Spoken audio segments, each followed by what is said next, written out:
Have you ever found yourself watching your grandchild, quietly wondering what kind of influence you'll leave behind? Maybe it was the way they reached for your hand, or how they repeated something you said last week, or maybe it was just a look, one of those innocent, wide-eyed stares that says, without a single word, they're watching you. That's the thing about being a grandparent. You may not always feel like you're doing anything extraordinary, but to that child, to those little eyes and ears, you are extraordinary.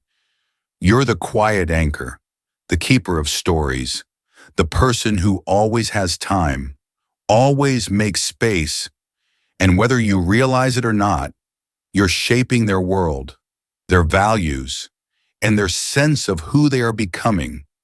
That's why today's conversation is so important, because after a certain age, it's not just about what you've done in your life, it's about what you're passing on.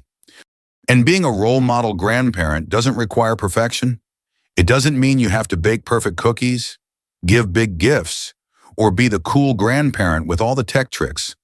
What it really means is showing up with intention, with heart, and with presence. And what's beautiful is that the smallest, simplest things often make the biggest difference. Let's start with one of the most powerful things you can do as a grandparent: model emotional calm. Children live in a world that's loud, fast, and full of pressure, even more so today than when we were young. They're growing up in a digital age where attention is scattered and emotions often run high. In that chaos, what they need more than anything is a sense of safety, a steady presence. That's where you come in. When a child sees you respond to frustration with a deep breath instead of an outburst, when they watch you speak with kindness instead of sarcasm, when they see you remain steady even when things don't go as planned, they absorb that. They might not say anything. They might not even seem to notice. But it sinks in deeply, because children don't just learn from what we teach, they learn from how we are. I remember a woman named Ruth. She was in her 70s, soft-spoken, gentle. Her grandson, a boy full of energy and sometimes quick to anger, used to spend weekends with her. One evening, when he was about 10, he had a meltdown over something small. He wanted a different dinner or a later bedtime. Who knows? But Ruth didn't scold or argue.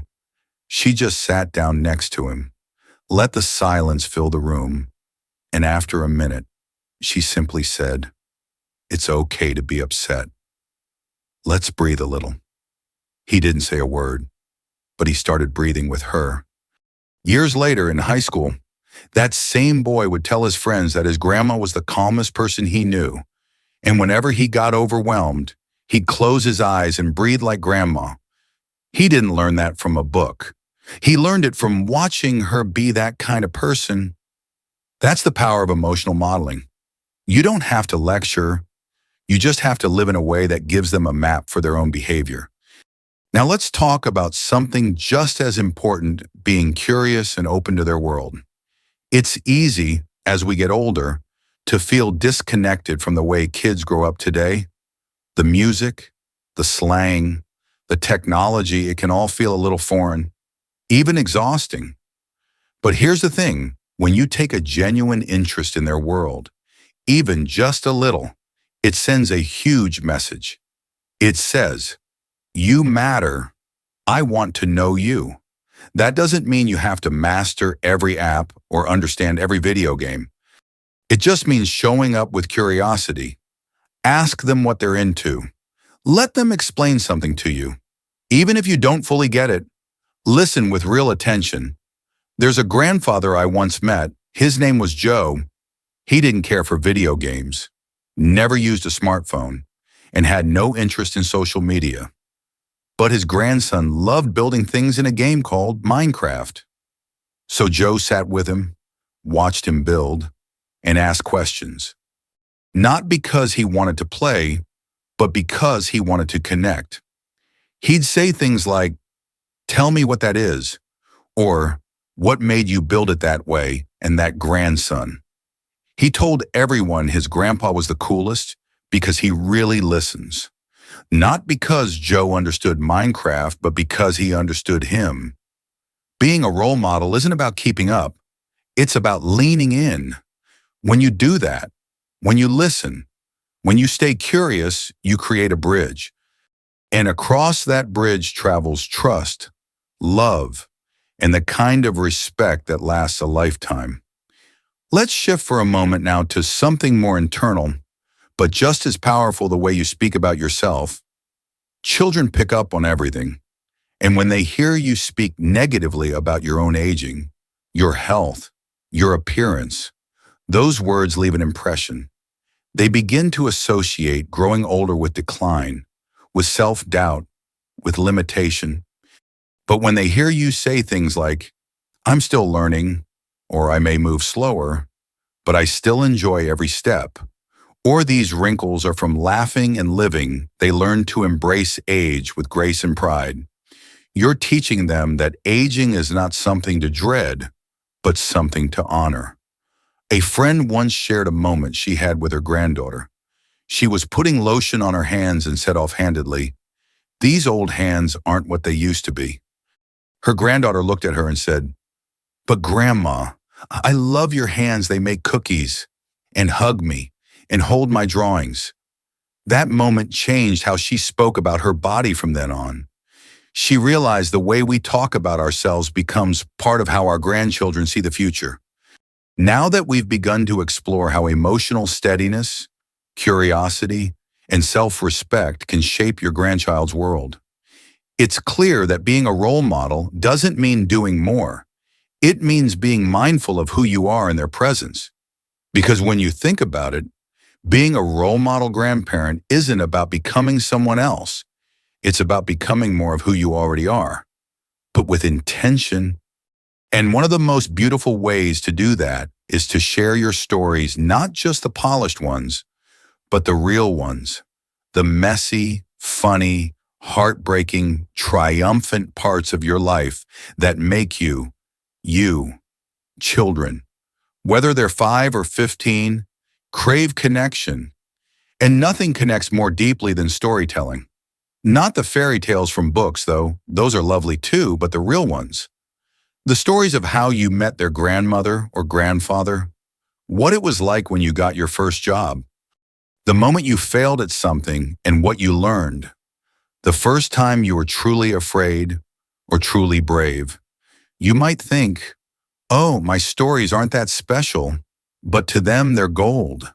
They're windows into a world they didn't get to see.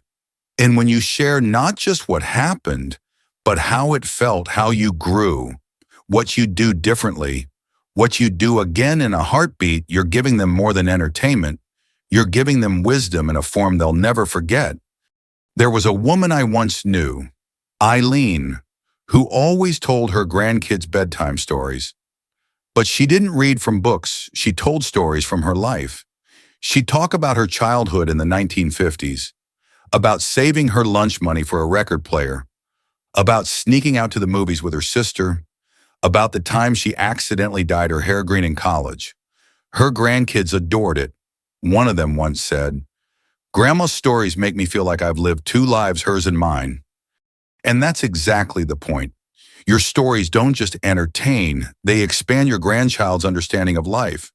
They teach resilience, humility, humor, and perspective. They help them feel less alone in their own struggles and more proud of where they come from. Another practice that's incredibly powerful and often overlooked is being consistent, not perfect, not always available, but consistently present in the ways you can be. Children don't need constant attention. What they need is a sense of safety, reliability, knowing that when you say, "I'll be there," you will be, knowing that you'll call on Sundays or send a birthday card or make your famous cornbread every Thanksgiving. It's these little rituals, these dependable rhythms that create security. And from security grows confidence, self-worth, and trust. You don't have to be flashy. You just have to be there. I once met a grandfather named Martin who didn't live close to his grandkids. But every Friday afternoon, without fail, he'd call and read them a chapter from a book over the phone. The same time, same voice, same warm energy, even when he wasn't feeling great. His grandkids were teenagers by the time he stopped. And you know what they said when he passed Friday felt empty without him. That's the mark of consistency, of showing up again and again in small but unforgettable ways. Being a role model grandparent also means modeling respect, not just toward your grandchild, but toward everyone around you. When they see you speak kindly to a stranger, when they hear you say thank you to a store clerk, when you speak of others with dignity, even if you disagree with them, you are showing them how to walk through the world with grace. And that kind of respect starts in how you treat them. It's in the way you listen to their opinions, even if they're young. It's how you validate their emotions instead of brushing them off. It's how you correct them with kindness instead of shaming them. It's how you give them space to ask questions, to challenge ideas, and to learn without fear. There's something quietly revolutionary about being an elder who listens more than they lecture, who speaks to children as people, not as projects, who leads not with rules, but with relationship. One day, your grandchild will grow up. They'll face moments when they have to choose between kindness and cruelty, between honesty and convenience, between courage and comfort. And when they do, they'll hear your voice. They'll remember how you treated people. They'll carry that with them, not because you gave them a speech, but because you gave them an example. And finally, let's talk about one of the most impactful practices of all, showing what aging well really looks like. This isn't about having perfect health or a flawless appearance. It's about the way you embrace your age with dignity. It's how you keep learning new things, even if it takes longer now. It's how you laugh at yourself, how you adapt to changes with grace, how you find joy in the little things. Aging well isn't about denying your age. It's about owning it, celebrating it. There was a woman I once met in her early 80s named Lillian. Every morning she'd go for a slow walk to the park, sit on her favorite bench, and feed the birds. When her grandkids visited, they'd join her. And during those walks, she'd talk about what she noticed, how the air smelled, how the seasons were changing, how the world looked a little different each day. She wasn't climbing mountains or starting a business, but she was teaching them presence, gratitude, mindfulness. And in those small, consistent moments, she became their North Star. Being a role model grandparent doesn't mean doing big things. It means doing the small things with great love. And that's where the magic is. The truth is, being a role model grandparent doesn't require you to be anything more than who you already are, just a little more intentional with the way you show up. Because your grandchildren aren't looking for a superhero. They're looking for someone steady, someone kind, someone who shows them what it means to live with heart. And that brings us to a simple, powerful idea that threads through everything we've shared: love, expressed through action. Yes, you love your grandchildren. That's a given. But the kind of love that shapes lives isn't just a feeling. It's a verb. It's how you make eye contact when they talk. It's how you ask follow-up questions.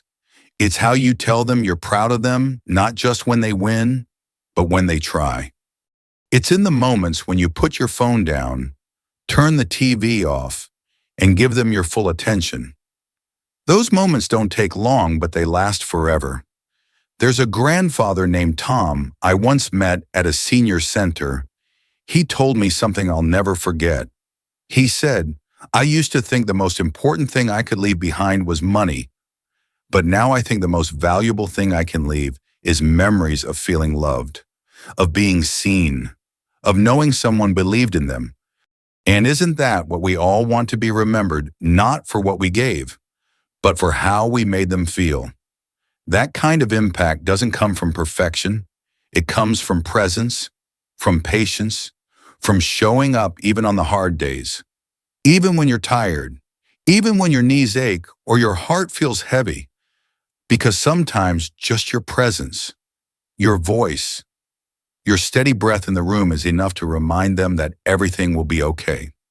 If you've ever doubted whether you're doing a good job as a grandparent, let me gently tell you this: the very fact that you care, that you're watching videos like this, that you're asking the question that says a lot, you are showing up with love, you are leading with wisdom, and that alone makes you a role model worth looking up to. Now, maybe you didn't grow up with the kind of grandparent you're trying to be. Maybe you're trying to rewrite the story, to offer your grandkids what you never received yourself. That's incredibly brave, and it's never too late. You don't need a perfect past to build a meaningful legacy.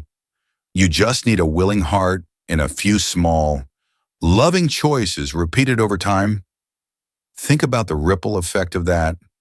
Every hug you give, every encouraging word, every lesson you share, it plants a seed. And even if you don't see it bloom right away, it will bloom. Maybe it's the way they comfort a friend later, or the kindness they show a stranger, or how they choose to raise their own children someday. Those seeds of compassion, patience, and purpose, they trace back to you. So if you're wondering what kind of grandparent you're becoming, look not at the size of your gestures, but at the quality of your presence. Are you someone they can come to without fear of being judged? Are you someone who sees their potential, even when they can't yet see it themselves? Are you someone who models how to age with joy, with dignity, with curiosity? If so, then you are already doing something powerful. Now, before we wrap up, I want to encourage you to reflect on one simple question. What do I want my grandchild to remember about me? Maybe it's your laugh. Maybe it's the way you always made them feel safe. Maybe it's how you never rushed them, or how you always made time to listen. That's what will stay.